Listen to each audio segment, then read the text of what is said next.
JNG आंदोलन का सच, क्या वाकई युवा क्रांति है या सियासत का खेल? जंतर मंतर से रांची तक जेएनजी के विरोध के पीछे की असली राजनीति क्या है? यूथ वर्सेस सिस्टम, युवाओं के गुस्से का इस्तेमाल कैसे करती हैं राजनीतिक पार्टियां? दिल्ली के जंतर मंतर से लेकर रांची, केरल और तमिलनाडु की सड़कों तक हाल के दिनों में भारत की जेएनजी यानी आज के युवाओं का एक अलग ही रूप देखने को मिला। पेपर लीक, भर्ती प्रक्रियाओं में देरी और सिस्टम की नाकामी से परेशान हजारों छात्र सड़कों पर उतर आए। बिना किसी पारंपरिक नेता के स्मार्टफोन, सोशल मीडिया और कॉकरोच जनता पार्टी जैसे इंटरनेट सटायर के सहारे खड़े हुए इस आंदोलन ने सबको चौंका दिया। पहली नजर में यह युवाओं की एक स्वतंत्र और निष्पक्ष क्रांति लगती है, लेकिन जब आप इस डिजिटल शोर के पीछे देखते हैं तो एक पुराना और जाना पहचाना खेल नजर आता है। कैसे एक आम छात्र आंदोलन देखते ही देखते राजनीतिक पार्टियों का अखाड़ा बन जाता है और इस पूरे घटनाक्रम में असल में फायदा किसका होता है? आज के इस वीडियो में हम जेएनजी के इन आंदोलनों के पीछे की असली इनसाइड पॉलिटिक्स को आसान भाषा में समझेंगे। जेएनजी के गुस्से की असली वजह, इस राजनीति को समझने से पहले युवाओं के इस गुस्से की वजह को समझना जरूरी है। जेएनजी का यह विरोध किसी राजनीतिक विचारधारा से प्रेरित नहीं है, बल्कि यह भविष्य की चिंता से जन्मा गुस्सा है। सालों की मेहनत के बाद जब नीट, जेएसएससी या अन्य प्रतियोगी परीक्षाओं के पेपर लीक होते हैं या परीक्षाएं रद्द होती हैं, तो छात्रों का भरोसा टूट जाता है। इस आंदोलन की सबसे बड़ी खासियत थी इसका digital first nature. Jantar Mantar, Delhi, यहाँ का प्रदर्शन सोशल मीडिया रील्स, व्यंग्य और वायरल कंटेंट पर आधारित था, जिसने पारंपरिक छात्र संघों को दरकिनार कर दिया। झारखंड, रांची, यहाँ का आंदोलन सीधे तौर पर रोजगार और स्थानीय भर्ती परीक्षाओं की अनिश्चितता से जुड़ा था। दक्षिण भारत, केरल और तमिलनाडु, यहाँ शिक्षा प्रणाली में केंद्र और राज्य के अधिकारों की बहस से मुद्दे जुड़े रहे। चूंकि इन आंदोलनों में शुरुआत में कोई बड़ा चेहरा या राजनीतिक कमांडर नहीं था, इसलिए इसने पूरे सिस्टम को हैरान कर दिया। लेकिन लोकतंत्र में जब भी कोई जगह खाली होती है तो राजनीति उसे भरने में देर नहीं लगाती।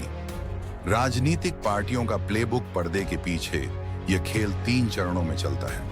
पहला चरण, मौके की तलाश। जब भी कोई छात्र आंदोलन वायरल होता है तो विपक्षी दल उसमें सिर्फ परेशान छात्र नहीं देखते, बल्कि उन्हें उसमें एक तैयार वोट बैंक और बड़ा मुद्दा नजर आता है।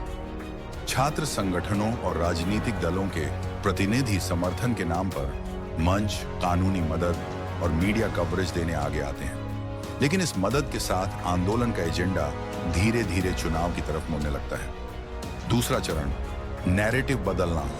दूसरी तरफ सत्ता में बैठा प्रशासन इसे 2 तरीकों से संभालता है। साजिश का एंगल, कुछ मीडिया मंचों के जरिए युवाओं के स्वाभाविक गुस्से को बाहरी ताकतों या विपक्षी साजिश से जोड़कर दिखाने की कोशिश की जाती है। समय बिताने की रणनीति, यह उम्मीद करना कि परीक्षाएं नजदीक आने पर छात्र खुद ब खुद लौट जाएंगे या पुलिस कार्रवाई से भीड़ कम हो जाएगी। तीसरा चरण, क्षेत्रीय राजनीति। हर राज्य में मुद्दे को अलग रंग दिया जाता है। झारखंड में यह स्थानीय बनाम बाहरी और राज्य बनाम केंद्र की राजनीति में बदला। केरल और तमिलनाडु में इसे क्षेत्रीय अधिकारों और भाषाई पहचान के चश्मे से देखा गया। सोशल मीडिया की ताकत और उसकी सीमा। जेएनजी की सबसे बड़ी ताकत है उनकी डिजिटल मौजूदगी, लेकिन यही उनकी सबसे बड़ी कमजोरी भी बन जाती है। सोशल मीडिया के जरिए छात्रों ने पारंपरिक मीडिया पर निर्भर रहे बिना अपनी आवाज उठाई। जंतर मंतर पर मेनस्ट्रीम मीडिया के प्रति छात्रों का अविश्वास साफ देखा गया। लेकिन यहाँ एक कड़वा सच है, इंटरनेट पर ट्रेंड्स बहुत जल्दी बदलते हैं। राजनीतिक रणनीतिकार जानते हैं कि सोशल मीडिया का गुस्सा तेजी से उभरता है और उतनी ही तेजी से शांत भी हो जाता है। जेएनजी वायरल मोमेंट्स बनाने में माहिर है, लेकिन राजनीतिक पार्टियां लंबे समय तक जमीनी स्तर पर टिकने में माहिर हैं। जब वायरल लहर खत्म होती है तो छात्र वापस अपनी किताबों और परीक्षाओं की चिंता में लग जाते हैं, जबकि राजनीतिक दल उस दबाव से निकले नतीजों का श्रेय लेने में जुट जाते हैं। इस पूरे खेल का नतीजा क्या? युवाओं ने साबित किया कि वे अब चुप बैठने वाले नहीं हैं। उनकी गोलबंदी का तरीका बदल चुका है और वे तकनीक का इस्तेमाल जानते हैं। सिस्टम का ढर्रा अब भी पुराना है।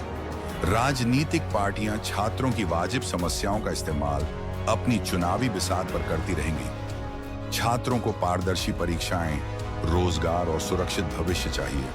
वहीं राजनीति को सुर्खियां, वोट और नियंत्रण चाहिए।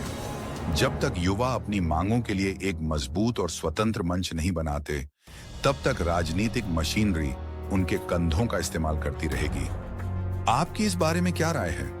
क्या आपको लगता है कि जेन जी बिना राजनीति के अपने दम पर बदलाव ला सकती है? नीचे कमेंट में अपनी राय जरूर बताएं। वीडियो पसंद आया हो तो लाइक, शेयर और चैनल को सब्सक्राइब करना ना भूलें। मिलते हैं अगले वीडियो में।